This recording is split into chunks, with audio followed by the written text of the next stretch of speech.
And finally, new rules. Stop telling me you can't wait for this election to be over. Oh, admit it, you junkie. You love it.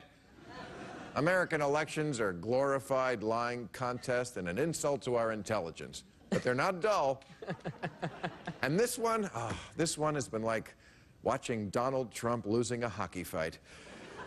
I know it has to end. I just don't want it to.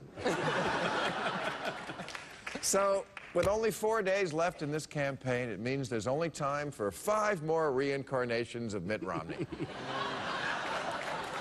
By Tuesday, he'll be insisting he's always been a staunchly pro-gay Unitarian who hates corporations, is proud of his Latino heritage,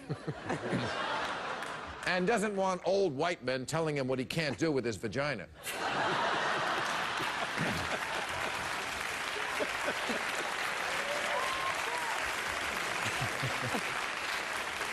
So before it all ends, let's take a look back at the election that really began on January 21st, 2010. That's the day the Supreme Court voided all election laws except money talks. And right-wing billionaires came out of the woodwork, except for Sheldon Adelson, who came out of the waxwork. Now they only had to find the right vessel to carry their water, and that process began in May of 2011 with the first of 20 Republican debates featuring a collection of fourth-string freaks, creeps, and twistos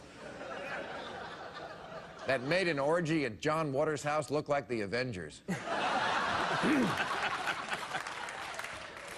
2012 may also be remembered as the election where one candidate was suspected of not being born in America and the other was suspected of not being born on Earth.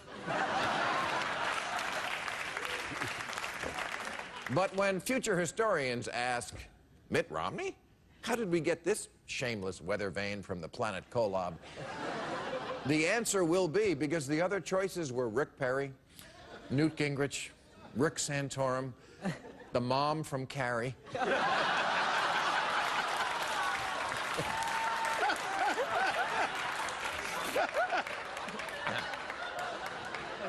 And the black guy from Ghostbusters. But at the end of the day, the Tea Party had spoken. They were against health care mandates, against Wall Street fat cats, and against establishment insiders. So they nominated Mitt Romney, who tried to placate them at the Republican convention in Tampa with his vice presidential choice of Paul Ryan, an Ayn Rand enthusiast who bragged that he'd replaced the cheetah as the world's fastest land mammal. The convention was also notable for a speech by Clint Eastwood, who debated Medicare with a bar stool.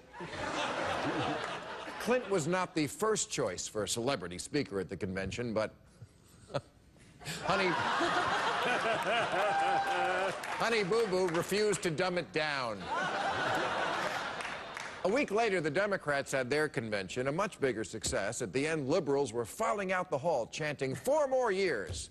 Of course, it was for Bill Clinton, but still.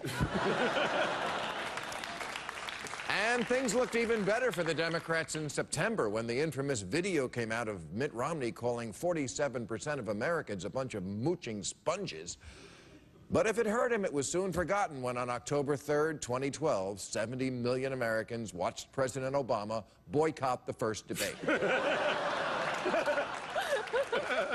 And get caught off guard by Mitt's pivot to the center. In this and the subsequent debates, the Mitt of the primary season, the man who had promised teabaggers and Bible thumpers that he could bag and thump with the best of them,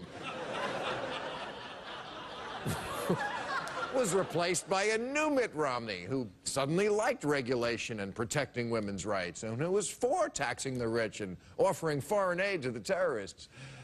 Can you imagine if he'd said those things during the primary debates? The crowd and the crazies on the stage would have devoured him. There would have been nothing left behind his podium but a clump of magic underwear and black hair dye. So that's it. That's the election. It is your choice, America, because for me, it is a win-win. If it's Obama, America wins. And if it's Romney, comedy wins.